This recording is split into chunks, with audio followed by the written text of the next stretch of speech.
Punjab Kesari Navodaya times में आज हमारी जो खास मेहमान है उनके बारे में कुछ भी कहना ऐसा होगा कि सूरज को आप दिया दिखा रहे हैं, क्योंकि इन्हें हम सब जानते हैं, पहचानते हैं, प्रेम करते हैं, इनके काम को सराहते हैं। बात कर रही हूँ ईला अरुण जी की, जो अपने आप में एक इंस्टीट्यूशन है, क्योंकि ये एक ही जगह नहीं है, ये सर्व विद्यमान है। मतलब ये टीवी पर्सनालिटी है, थिएटर पर्सनालिटी है, फिल्म्स में काम करती हैं, एंड ऑफ कोर्स ये पॉप फोक सिंगर है, आज से नहीं बहुत समय से। और इला जी इसी तरह से काम करके अपना जो एंटरटेनमेंट है हमें देती रहे और हमारा प्यार मिलता रहे। बहुत जल्द इला जी हड्डी में नजर आने वाली हैं, बहुत कमाल के एक रोल में। कैसा रोल है, क्या है, ढेर सारी बातें ऑफ कोर्स इला जी से करेंगे, लेकिन सबसे पहले इला जी बहुत बहुत स्वागत है, एंड टोटली मेरा प्लेजर है, ऑनर है आज आपसे बात करना। दीदी, बहुत बहुत आपको प्यार और धन्यवाद। आपने इतनी सारी बातें मेरे बारे में कही। आ, ये आप लोगों की जिसको कहते हैं जरा नवाजी है या दर्शकों का प्यार है। तो मेरा फर्ज है कि मैं अपना काम करूं, सच्चाई से करूं, अच्छा करूं। और बहुत एहसानमंद हूं उन श्रोताओं की और दर्शकों की जो मेरे हर काम को नोटिस करते हैं और एक्सेप्ट करते हैं मुझे।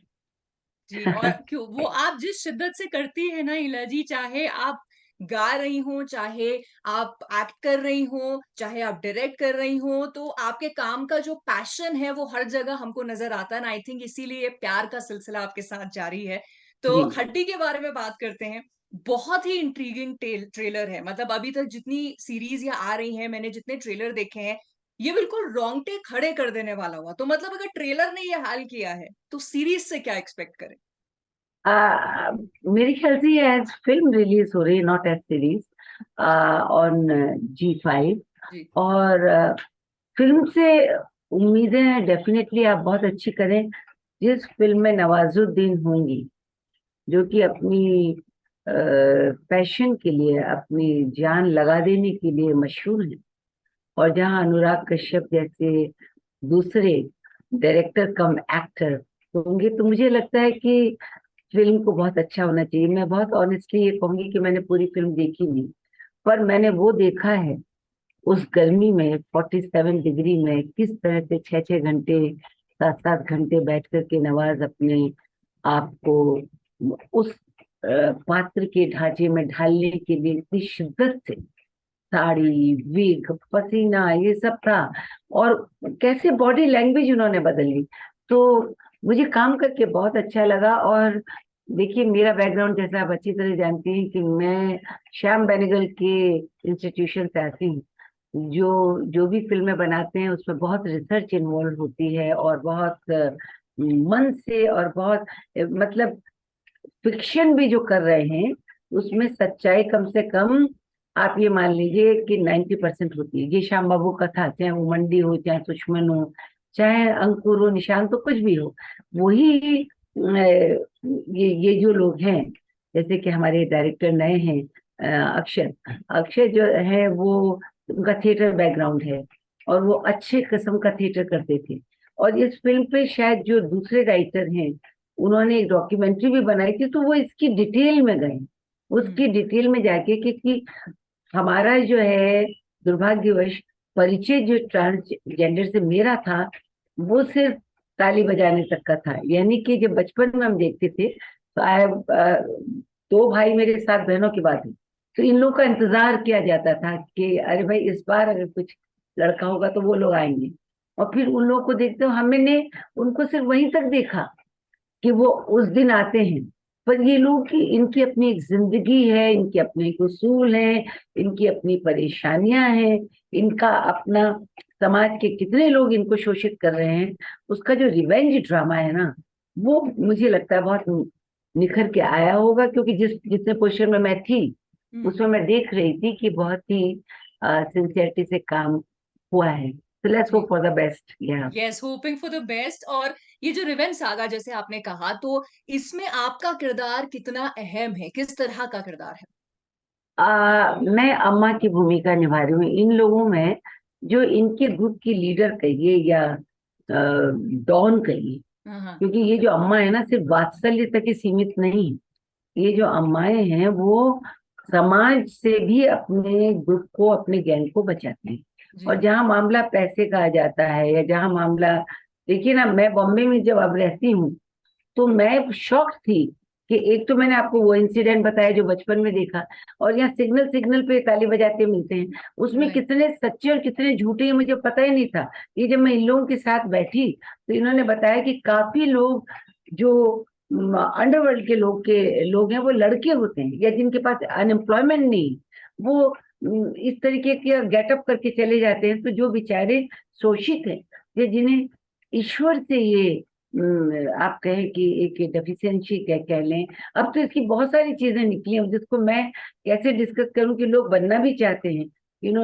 देर are so many layers to it. वो मेरी आंखें तभी खुली रह गई कि कोई अच्छे खासे थे, पर उन्होंने फिर उनके अंदर कुछ ऐसी विचारधाराएं आई कि वो लड़की बनना चाहते हैं, तो वो हाँ। They go through all that pain and then they do it. तो उसके पीछे मानसिकता भी इन्वॉल्व है।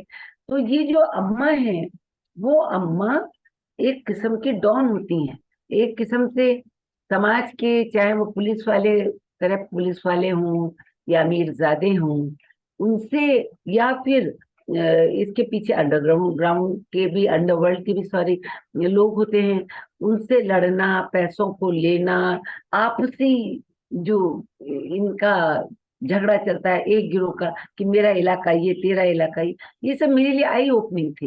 हम्म। तो उस लेयर को निभाना, मेरा इत्तेफाक ये है कि ये तीसरी बार नवाजुद्दीन मेरे बेटे बने। एक बार पुलिस बन के बने, एक बार वो राइटर थे धूमकेतु में, रात अकेली में पुलिस थे, और इसमें जो है वो ट्रांसजेंडर है।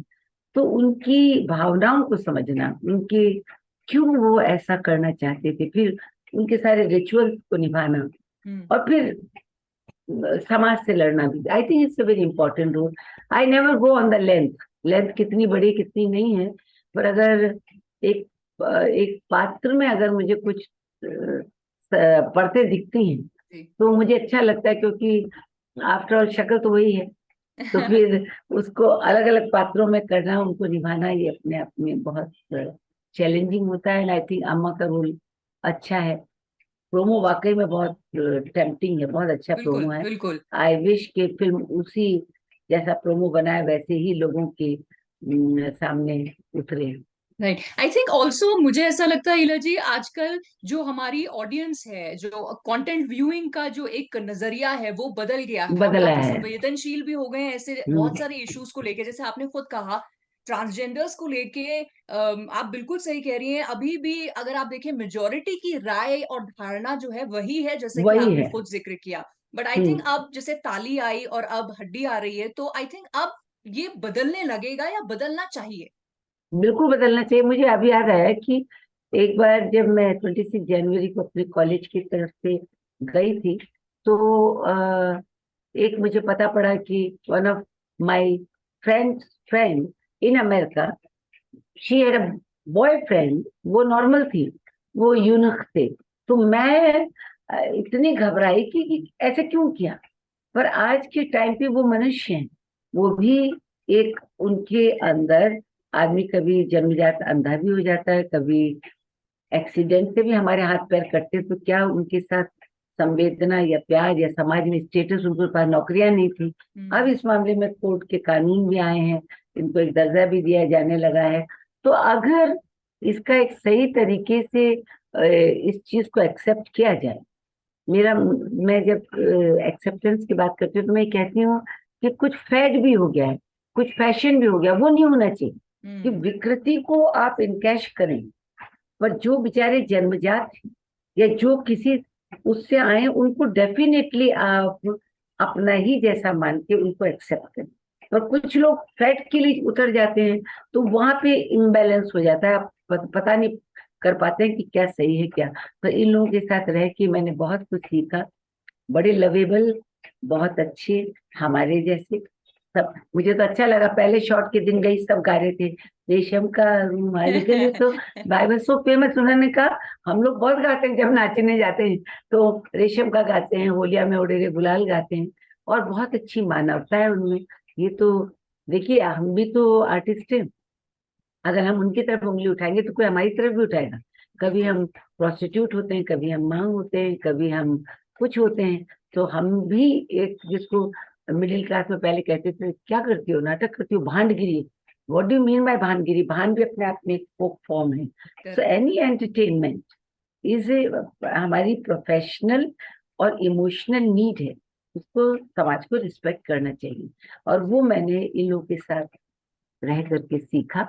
और it was very enriching experience. Right. अच्छा, जैसे नवाज के साथ आप पहले काम कर चुकी हैं, इसके अलावा भी हड्डी में बहुत कमाल की स्टार कास्ट है, बहुत जी, ऐसे ऐसे कलाकार हैं जिनका काम बिल्कुल अपने लेवल पे लोग बहुत ज्यादा सराहते हैं। तो इन टोटालिटी किस तरह का आपका एक्सपीरियंस रहा शूट का? इसके एक एक जो किरदार है ना, वो सब अपनी जगह उन्होंने झंडे गाड़ रखे। हाँ। जिशान है, अनुराग है, और भी बहुत जितनी भी इनकी कास्ट है। जब वो गैंग उनका जब जब एक्शन जब उनका शुरू होगा, तो नहले पे दहला है वो लोग कम नहीं है। सो ऑडियंस से मैं कहूंगी कि don't expect just an action, expect action with so much of honesty, you know, कि वो आपको फॉल्स नहीं लगेगा। क्योंकि ये सब जो है ना, ये उतरने के पहले बहुत ही सोच कर विचार कर अपनी एक स्टडी करके आते हैं। और अनुराग तो खुद ही बेहतरीन एक डायरेक्टर भी हैं और एक्टर भी। उनके साथ भी मेरी ये दूसरी फिल्म है, मजेदार भी हैं। तो उनके साथ एक्चुअली मेरा तो कन्फ्रंटेशन अनुराग के साथ ही बड़ा अच्छा लगा, to run him down, and it was very nice. So I think लोगों को क्या देखने जाते हैं? वो एक्शन देखने जाते हैं, वो सब्जेक्ट देखने जाते हैं। एज यू सेड कि ओटीटी का बहुत बड़ा कंट्रीब्यूशन है कि कंटेंट पे बात आ गई। कब तक आप, विद ड्यू रिस्पेक्ट, हिट तो बहुत सारी फिल्में अभी हुई हैं, और उनका कंटेंट क्या था without mentioning it? They are super duper. उन्होंने बिजनेस दे दिया, पर बिजनेस किस स्तर का? यू नो ये जो चीजें हैं, वो समाज के हर पक्ष को देखने का हम लोग का एक ये नैतिक जिम्मेदारी, और उनको देखना चाहिए। अगर बिल्कुल। सिर्फ जुड़ेंगे नहीं आप समाज से, तो आप ना खुद एक विशिष्ट व्यक्तित्व के मालिक होंगे, ना आपके बच्चे होंगे, क्योंकि वो संवेदनशील नहीं होंगे। वो कटे हुए हैं, उनको उनके बारे में कुछ मालूम ही नहीं है। So I think that way OTT का बहुत बड़ा महत्वपूर्ण योगदान है। और स्पेशली मैं जी5 के लिए कहूंगी, तीसरी फिल्म मेरी उनके साथ, उन्होंने धूमकेतु को रिलीज किया था। उन्होंने एक दूसरी फिल्म की थी मेरे साथ, जिसमें मैं बेगम बनी थी, लखनऊ की थी। तो वो हमेशा कंटेंट को देखते हैं। और दूसरा मैं कहूंगी कि मुझे इनका ये डायलॉग बहुत पसंद आया था कि पता है लोग हमसे क्यों डरते हैं? क्योंकि हमारा हमारा आशीर्वाद बहुत शक्तिशाली होता है, और हमारा शाप बहुत भयावह होता है, और हमारा बदला उससे भी ज्यादा भयावह है। अगर हम्म। जब ये अपनी हक के लिए लड़ेंगे, तो फिर उस समय आप उनका दूसरा ही रूप देखेंगे। सो आई बिल्कुल। Think this is going to be very interesting action drama.